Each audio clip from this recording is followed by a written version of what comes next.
વંદે માતરમ મિત્રો, રાજકોટમાં 3 દિવસનો બાબા બાગેશ્વરનો જે કાર્યક્રમ હતો એ પૂરો થઈ ગયો છે અને બાબા બાગેશ્વરે બહુ સરસ કથાનું રસપાન રાજકોટની પ્રજાને કરાવ્યું અને દિવ્ય દરબાર પણ બહુ સરસ યોજાણો.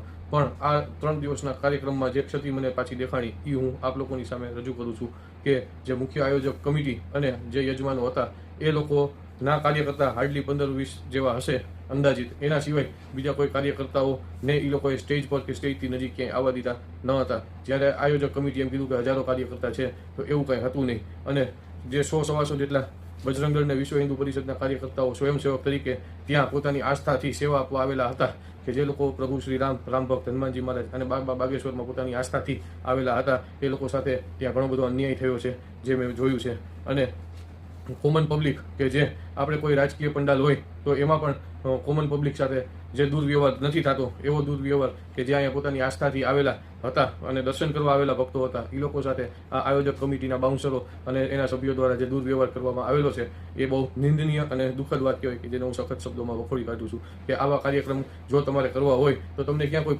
પબ્લિક કે પ્રજા સાર્વજનિક કાર્યક્રમ કરો એમ કહેવા આવ્યું હતું. તમે ખાનગી પણ કરી શકતા હતા. એક તો તમે સાર્વજનિક કાર્યક્રમ કરો અને લોકોને આસ્થાથી જોડાઈ અને આવવા માટેના આમંત્રણ આપો, અને પછી તમારા જ માણસો ત્યાં એ કોમન પબ્લિકના કે જે આસ્થાથી આવેલા ભક્તો છે એનું અપમાન કરે અને એની સાથે દુર્વ્યવહાર થાય, કે તમારા બાઉન્સરો એની સાથે હાથ ચાલાકી કરે, મારામારી કરે, તો એ તો બધું વ્યાજબી ન કહેવાય ને.